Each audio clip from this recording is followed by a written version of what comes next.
নমস্কার বন্ধুরা, simple cook with পলির পরিবারে সবাইকে স্বাগত জানিয়ে আমি আবারও একটা নতুন রেসিপি নিয়ে হাজির হয়েছি। দেখতে পাচ্ছ আমি একটা বাগানের মধ্যে রয়েছি, মানে আমাদের বাড়ির পাশে বাগান আর কি। এখানে কিছু নোটে শাক ছিল, তো ভাবলাম এই শাকটা তুলে নিয়ে তোমাদের সামনে দেখাই।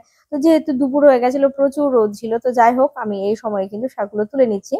দেখতে পাচ্ছ এখানে ছোট ছোট সজনের গাছ হয়েছে, এর মাঝ থেকে বেশ কিছুটা হয়েছে, কয়েকটা জায়গায় মানে ছড়িয়ে ছিটিয়ে হয়েছে, তো সেখান থেকে কিন্তু আমি এই নোটে শাকগুলো তুলে নিচ্ছি।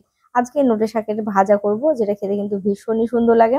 তোমরা খুব সহজে, আর এই যে দেখালাম যেটা, সেটা হচ্ছে ডিমার শাক। অনেকে চেনো আবার অনেকে চেনো না, তো যাই হোক এখানে আমি সব শাকগুলো তুলে নিচ্ছি। বেশ কিছুটাই হয়েছিল শাকগুলো, আমি এটা ভাজা করে নেব।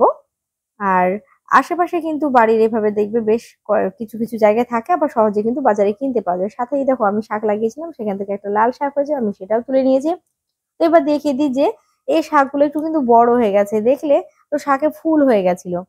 তো সেই কারণে এবার হচ্ছে শাকগুলোকে বেছে নিতে হবে। তো একটু বাছাটা ঝামেলা, যেহেতু ফুল হয়ে গেছে, যদি ফুল না হয় তাহলে কিন্তু খুব সহজেই কাজটা ঝটপট করে নিতে পারবে। তো যেহেতু ফুল হয়েছে সেই জন্য আমি ফুলগুলো ছাড়িয়ে ফেলে দিয়েছি, তারপর খুব ভালো করে পরিষ্কার করে ধুয়ে নেবো। দেখতে পেলে মাটির মধ্যে হয়েছে, তো অনেক মাটি লেগে রয়েছে, সে কারণে ভালো করে এটাকে ধুয়ে নিতে হবে, নাহলে কিন্তু শাকটা খেতে ভালো লাগবে না, একটা বালি বা ধুলো মুখে পড়বে। তো দেখো এভাবে সমস্তটাই ছাড়িয়ে নেব, তারপর পরিষ্কার করে ধুয়ে নেব। তো এখানে ছাড়ানো ধোয়া সবটাই হয়ে গেছে। তো একটা লঙ্কা নিয়েছি, যেটা আমি প্রথমে কেটে নিলাম। তো এবার দেখো শাকগুলো ঠিক কিভাবে কেটে নিচ্ছি, মুঠো করে ধরে নিলাম। তারপরে বেশ মানে খুব যে বড় তা কিন্তু নয়, আবার খুবই ছোট সেটাও কিন্তু নয়, মোটামুটি করে এভাবে কেটে নিচ্ছি। তো সব শাকটা কেটে নিয়ে ফিরে আসছি আমি তোমাদের কাছে। দেখো খুব সহজ ভাবেই কেটে নেওয়া হচ্ছে।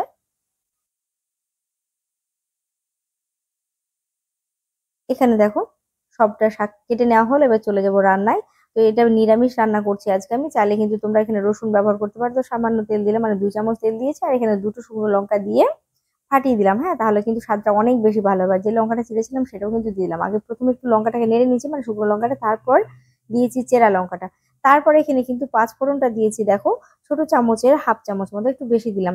তাতে করে নিরামিষ রান্নায় যদি একটু ফোড়নটা বেশি দেওয়া হয়, খেতে কিন্তু অনেক বেশি স্বাদ হয়।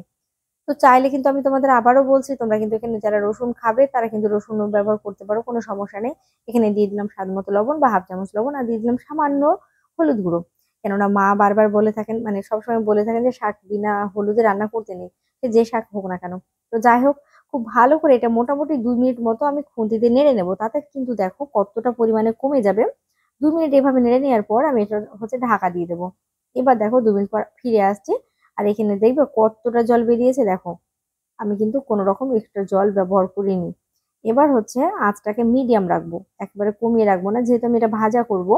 সেই কারণে একটু আঁচটাকে বাড়িয়ে দেবো, তাতে করে জলটা যেন খুব তাড়াতাড়ি শুকিয়ে যায়। আমি আবারও ঢাকা দিলাম, ঠিক একইভাবে 2 মিনিট পর আবারও ফিরে আসলাম। তো 2 মিনিট পরেও দেখো এখনো কিন্তু জলটা আছে, তো আমি আঁচটা কিন্তু আরেকটু বাড়িয়ে দিচ্ছি।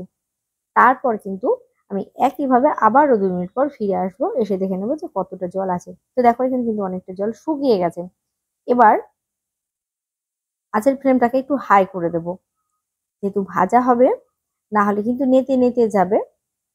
তো এই পর্যায়ে আমি দিয়ে দিলাম চিনি। যখন দেখবে এরকম সম্পূর্ণ জলটা শুকিয়ে গেছে, তো চিনি দিয়ে দেবে সামান্য, তাতে করে স্বাদটা অনেক বেশি ভালো হবে। আর এই যে শুকনো লঙ্কাগুলো দেখছো বা এমনি লঙ্কা দেখছো, একটু খুন্তিতে যদি এইভাবে একটু থেতো থেতো করে দাও না, তাহলে কিন্তু একটা যে আলাদা স্বাদ থাকে সেটা শাকের মধ্যে গেলে পরে এটা খুবই ভালো লাগে। তো দেখো বলতে বলতে এখানে কিন্তু শাকটা ভাজা হয়ে গেছে, দেখতে পাচ্ছ। তো প্রিয় দর্শক বন্ধুরা, তোমাদেরকে বলবো এই খুবই সাধারণ রান্নাটা তোমরা অবশ্যই অবশ্যই একবার বাড়িতে বানিয়ে খাবে। আর তোমাদের কেমন লেগেছে আমার কিন্তু জানাবে। এটা নিরামিষ, চাইলে তোমরা আবারও বলছি রসুন ব্যবহার করতে পারো। তো এবার এটা পরিবেশন করে নেবো, দেখতে পাচ্ছ খুব ভালোভাবে এটা ভাজা হয়ে গেছে। প্রিয় দর্শক বন্ধুরা, তোমাদেরকে অনুরোধ করবো, যারা এখনো আমার চ্যানেলটি সাবস্ক্রাইব করোনি, তোমরা অবশ্যই অবশ্যই আমার চ্যানেলটি সাবস্ক্রাইব করে নাও, কারণ তোমরা ছাড়া আমি কিন্তু কোনোভাবেই এগোতে পারবো না। তোমরা সাপোর্ট না করলে কিন্তু আমার এগিয়ে যাওয়া একার পক্ষে সম্ভব নয়। তোমরা থাকলেই, তোমরা তোমাদেরকে পাশে পেলেই কিন্তু আমি অনেকটা পথ এগোতে পারবো, আর আমি তোমাদেরকে নিয়ে এগোতে চাই। তো বন্ধুরা, আজকের মতো এখানেই বিদায় নিচ্ছি। সবাই ভালো থাকবে আর সুস্থ থাকবে। এত গরম পড়েছে, তাই খুবই খুবই তোমরা সবাই সাবধানে থেকো। নমস্কার।